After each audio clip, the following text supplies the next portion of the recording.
Hi friends, കളേഴ്സിലേക്ക് എല്ലാവർക്കും സ്വാഗതം. ഇന്ന് നമ്മൾ ചെയ്യാൻ പോകുന്നത് ഒരു പലാസോ പാൻ്റാണ്. പലാസോ പാൻറ്റ് തുണിയിൽ അളവെടുത്ത് കട്ട് ചെയ്ത് സ്റ്റിച്ച് ചെയ്യുന്നത് എങ്ങനെയാണെന്ന് നോക്കാം. അപ്പോൾ നമുക്ക് വീഡിയോയിലേക്ക് പോകാം. അതിനുവേണ്ടി തുണി ഞാനിവിടെ 4ആയി മടക്കി വെച്ചിട്ടുണ്ട്. പലാസോ പാൻറ്റിന് 2.5 മീറ്റർ തുണിയാണ് ആവശ്യം. ഞാനിവിടെ ഒരു സാരിയാണ് എടുത്തിട്ടുള്ളത്. ഇനി ബിഗിനേഴ്സിന് വേണ്ടി ഇതെങ്ങനെ മടക്കുന്നതെന്ന് കാണിക്കാം.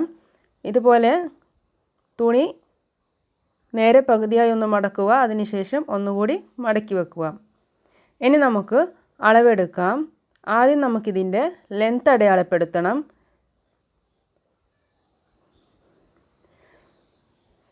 ഞാനിവിടെ 40 ഇഞ്ച് ലെങ്ത്താണ് എടുക്കുന്നത്. അതിൻ്റെ കൂടെ എലാസ്റ്റിക്കിന് വേണ്ടി 2 ഇഞ്ചും അതുപോലെ താഴെ മടക്കി അടിക്കുന്നതിന് വേണ്ടി ഒരു 2 ഇഞ്ചും കൂട്ടിക്കൊടുത്ത് 44 ഇഞ്ച് നമുക്ക് അളവെടുക്കണം.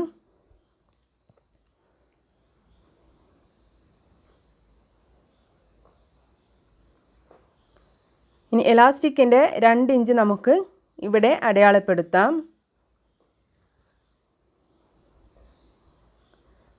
ഒരു സ്കെയിൽ ഉപയോഗിച്ച് നമുക്കിതൊന്ന് വരച്ചു കൊടുക്കാം.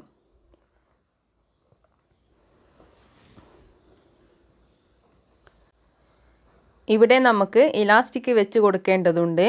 ഇനി നമുക്ക് ഈ ഒരു മാർക്കിൽ നിന്നും താഴേക്ക് നിങ്ങൾക്ക് എത്രയാണോ ലെങ്ത്ത് വേണ്ടത് അവിടെ മാർക്ക് ചെയ്ത് ഒരു ലൈൻ ഇട്ട് കൊടുക്കാം. തൊട്ട് താഴെ 2 ഇഞ്ച് താഴെയായിട്ട് ഒന്നുകൂടി മാർക്ക് ചെയ്തൊന്ന് ലൈൻ ഇട്ട് കൊടുക്കാം. എനിക്കിവിടെ 40 ഇഞ്ച് കറക്റ്റാണ്, അതുകൊണ്ട് ഞാനിവിടെ ലൈൻ ഇടുന്നില്ല.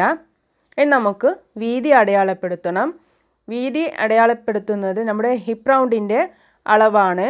ഹിപ്പ് റൗണ്ടിൻ്റെ അളവെന്ന് പറയുമ്പോൾ വേസ്റ്റിൻ്റെ അളവല്ല, നമ്മുടെ സിറ്റിംഗ് ഏരിയയുടെ കൂടുതൽ വണ്ണമുള്ള ആ ഒരു ഭാഗം ടേപ്പ് ചുറ്റി അളവെടുക്കുക. 42 ഇഞ്ചാണ് ഞാനിവിടെ എടുത്തിട്ടുള്ളത്. അതിനെ നമുക്ക് 4 കൊണ്ട് ഡിവൈഡ് ചെയ്യാം. തുണി 4ആയി മടക്കി വെച്ചിട്ടുള്ളത് കൊണ്ടാണ് 4 കൊണ്ട് ഡിവൈഡ് ചെയ്യുന്നത്. അപ്പോൾ 42 ഡിവൈഡഡ് ബൈ 4 10.5 ഇഞ്ച്. അതിൻ്റെ കൂടെ ഞാൻ 1.5 ഇഞ്ച് സീം അലവൻസ് കൂട്ടിക്കൊടുത്ത് 12 ഇഞ്ച് വീതി ഇവിടെ അടയാളപ്പെടുത്തി കൊടുക്കാം. ഇനി നമുക്ക് ക്രോച്ച് അടയാളപ്പെടുത്തണം. ഹിപ്പ് റൗണ്ടിൻ്റെ അളവിനെ കൊണ്ട് നമുക്ക് ക്രോച്ചിൻ്റെ അളവ് കണ്ടുപിടിക്കാം. ഹിപ്പ് റൗണ്ട് നമുക്കിവിടെ കിട്ടിയിട്ടുള്ളത് 42 ആണ്. അപ്പോൾ അതിൻ്റെ കൂടെ ഒരു 5 ഇഞ്ച് കൂട്ടിക്കൊടുക്കുക. അപ്പോൾ 47 ഇഞ്ച്. അത് ഡിവൈഡഡ് ബൈ 3 ഒരു 15.5 ഇഞ്ച് നമുക്ക് ക്രോച്ച് അടയാളപ്പെടുത്തി കൊടുക്കാം.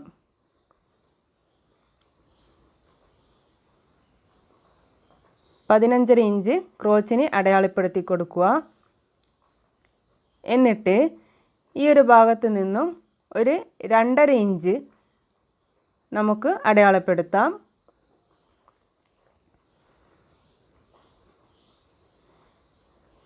അതിനുശേഷം ഈ 2 പോയിൻ്റ് വെച്ച് ഒരു ബോക്സ് വരച്ച് അവിടെ നമുക്കൊരു കേവ് ഷേപ്പ് വരച്ചു കൊടുക്കാം.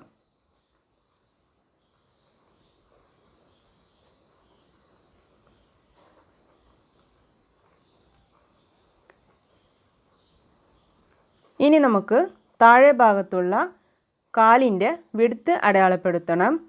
വിഡ്ത്ത് നമുക്ക് ഒരു 12 ഇഞ്ചും അതിൻ്റെ കൂടെ 1 സീം അലവൻസും കൂട്ടി 13 ഇഞ്ച് അടയാളപ്പെടുത്തി കൊടുക്കാം. ഇവിടെ 13 ഇഞ്ച് തന്നെ വേണമെന്നില്ല, നിങ്ങൾക്ക് ഇഷ്ടമുള്ള വിഡ്ത്ത് അടയാളപ്പെടുത്താം. കൂട്ടുകയോ കുറച്ചിട്ടോ വിഡ്ത്ത് അടയാളപ്പെടുത്തി കൊടുക്കുക. ഇനി നമുക്ക് ക്രോച്ചിൻ്റെ ആ ഒരു പോയിൻറ്റും കാലിൻ്റെ വിഡ്ത്തിൻ്റെ പോയിൻറ്റും കൂടി നമുക്കൊന്ന് ജോയിൻ്റ് ചെയ്ത് വരച്ചു കൊടുക്കാം.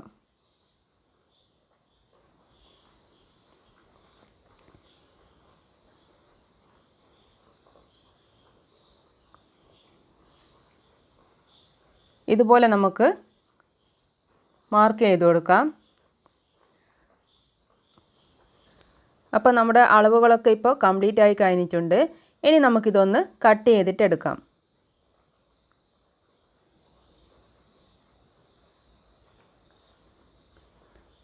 ഞാനിതിവിടെ കട്ട് ചെയ്തിട്ട് എടുത്തിട്ടുണ്ട്.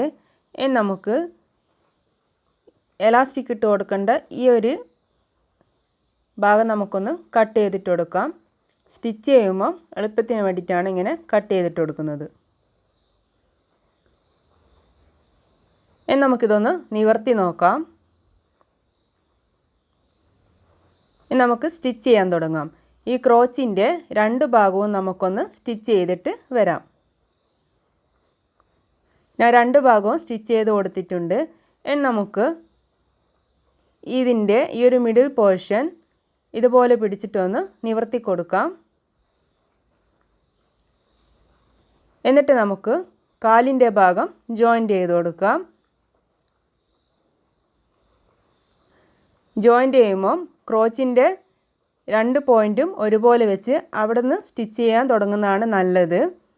ഇതുപോലെ അങ്ങോട്ടേക്കും തിരിച്ചിങ്ങോട്ടേക്കും നമുക്ക് സ്റ്റിച്ച് ചെയ്ത് കൊടുക്കാം. അതുപോലെ താഴ്ഭാഗം ഒന്ന് മടക്കി അടിച്ചു കൊടുക്കാം. ഇനി നമുക്കിവിടെ എലാസ്റ്റിക് വെച്ച് കൊടുക്കേണ്ടതുണ്ട്. എലാസ്റ്റിക് ഞാൻ ഈ ഒരു അരവണ്ണത്തിൻ്റെ അളവിൽ എലാസ്റ്റിക് എടുത്തിട്ടുണ്ട്. നിങ്ങളുടെ ഇഷ്ടം പോലെ എത്രയാണ് ലൂസ് വേണ്ടത് ആ ഒരു അളവിനനുസരിച്ച് നിങ്ങൾക്ക് ഇലാസ്റ്റിക് എടുക്കാം. ഇലാസ്റ്റിക് വെച്ച് കൊടുക്കുന്നതിന് വേണ്ടി ഇതിൻ്റെ അറ്റം ഒരു 1/4 ഇഞ്ച് ഞാൻ മടക്കി അടിച്ചു കൊടുത്തിട്ടുണ്ട്. ഇനി നമുക്ക് ഇത് ഒന്നുകൂടി ഒന്ന് മടക്കി വെച്ചിട്ട് അടിച്ചു കൊടുക്കാം.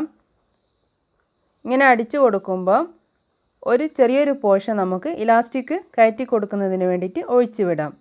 എന്നിട്ട് നമുക്ക് ചുറ്റും ഇതുപോലെ അടിച്ചെടുത്തിട്ട് വരാം.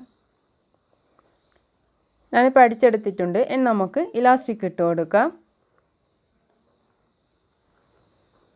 ഇലാസ്റ്റിക് ഇതുപോലെ ഒരു പിന്ന് ഉപയോഗിച്ച് അതിൻ്റെ ഉള്ളിലേക്ക് നമുക്ക് കയറ്റി കൊടുക്കാം.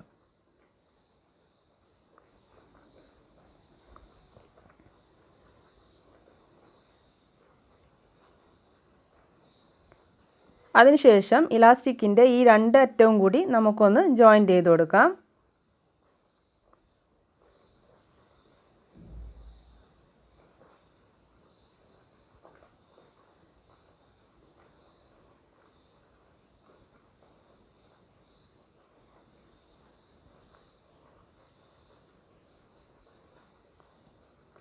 ഇനി നമുക്ക് ഇതുപോലെ എലാസ്റ്റിക് ഉള്ളിലാക്കി വെച്ച് കൊടുത്തിട്ട് ഈ ഒരു ഭാഗം നമുക്കൊന്ന് ലോക്ക് ചെയ്ത് കൊടുക്കാം.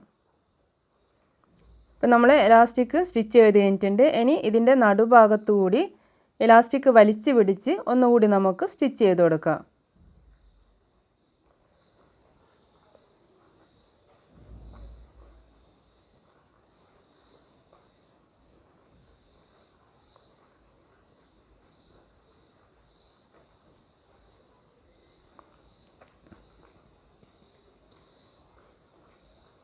അപ്പോൾ നമ്മുടെ പലാസോ പാൻറ് ഇപ്പോൾ സ്റ്റിച്ച് ചെയ്ത് കഴിഞ്ഞിട്ടുണ്ട്. ഈ വീഡിയോ നിങ്ങൾക്ക് എല്ലാവർക്കും ഇഷ്ടമായെന്ന് കരുതുന്നു. ഇഷ്ടമായെങ്കിൽ ലൈക്ക് ചെയ്യാനും ഷെയർ ചെയ്യാനും കമൻറ്റ് ചെയ്യാനും മറക്കരുത്. അതുപോലെ സബ്സ്ക്രൈബ് ചെയ്യാത്തവരുണ്ടെങ്കിലും ആദ്യമായിട്ട് ചാനൽ കാണുന്നവരുണ്ടെങ്കിലും സബ്സ്ക്രൈബ് ചെയ്യുക. Thanks for watching.